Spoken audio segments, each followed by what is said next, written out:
Saludos mis hermanos.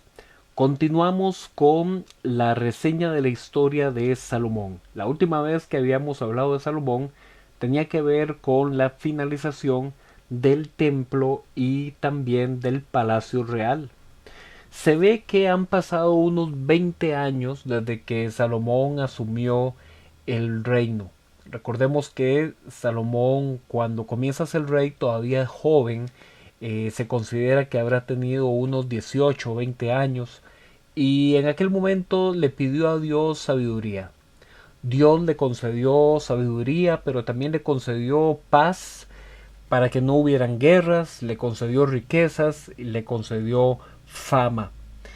Salomón, después de 20 años en los que estuvo ocupado en todas estas obras, vuelve en este capítulo a recordarse que Dios acepta el templo que se construyó en Jerusalén, y le recuerda a Salomón que él va a mantener la promesa de darle un rey a Jerusalén de la dinastía de los descendientes de David, siempre que esos descendientes cumplan con los mandatos de Dios. Pero que si esos reyes o si el pueblo abandonan el pacto para servir a otros dioses, entonces serán expulsados de la tierra y aún el templo será repudiado por Dios. Esto es lo que se suele conocer como la lógica de la retribución.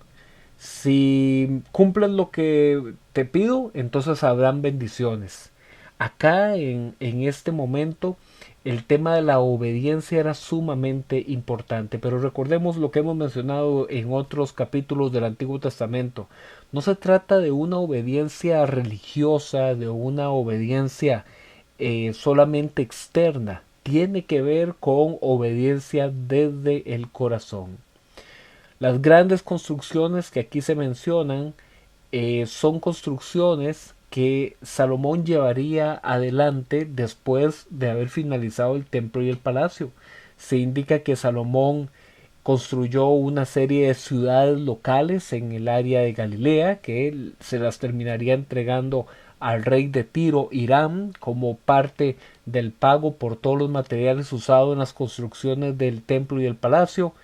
Se ve algo muy interesante en estos capítulos, y es que Salomón somete a trabajos forzados a parte del pueblo de Israel, pero no son israelitas a los que Salomón pone a hacer trabajos forzados, porque recordemos que en la ley de Moisés decía que un israelita no podría esclavizar a otro israelita, sino que aquí se nos indica que todavía existían coexistiendo junto con los israelitas parte de los pueblos cananeos. Entonces indica que esos descendientes de los cananeos fueron los que estuvieron forzados a trabajar en estas otras obras.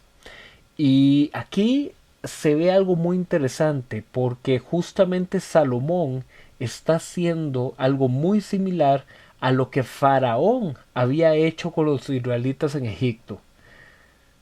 Faraón había esclavizado con trabajos forzados a los israelitas en Egipto, y ahora aquí Salomón está esclavizando con trabajo forzado a los cananeos. Salomón organizó estas obras sobre todo para fortalecer ciudades ubicadas en lugares estratégicos que le quedaran cerca de rutas comerciales, y a causa de eso Salomón necesitó emplear a israelitas como oficiales, como supervisores, como ministros, como capitanes, y todo este aumento en los oficiales de Salomón aumentó también los gastos para mantener su reino. Por eso tuvo que recurrir a expediciones marinas para buscar recursos en otras tierras por medio del comercio internacional.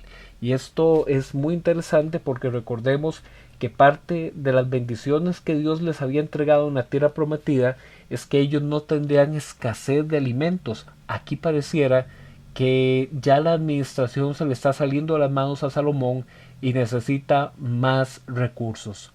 En segunda de Crónicas capítulo 8 Es un texto paralelo a lo que leímos anteriormente en Reyes. Se mencionan las obras de reconstrucción y toma de ciudades que hizo Salomón después de haber terminado el templo y el palacio.